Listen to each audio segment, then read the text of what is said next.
Welcome to Rhythm School. Let's explore how drums are represented in notation. A standard drum part looks like this.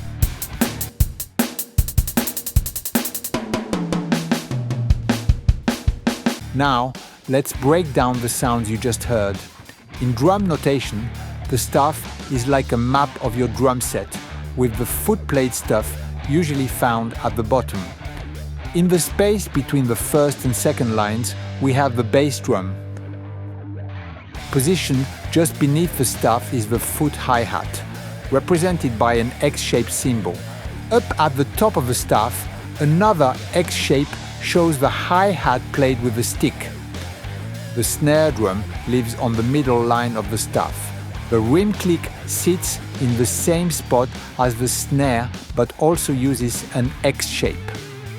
The high tom is in the space above the snare, the mid tom is on the line below, and the floor tom sits between the second and third lines.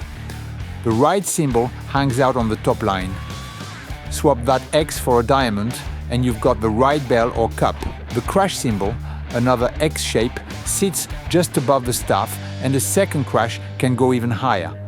An open hi-hat has a little circle above it, while a hi-hat closed with the foot pedal gets a plus sign. A ghost note, a note played super soft, has round brackets around it, and an accent for those louder hits comes with a small arrow above the note.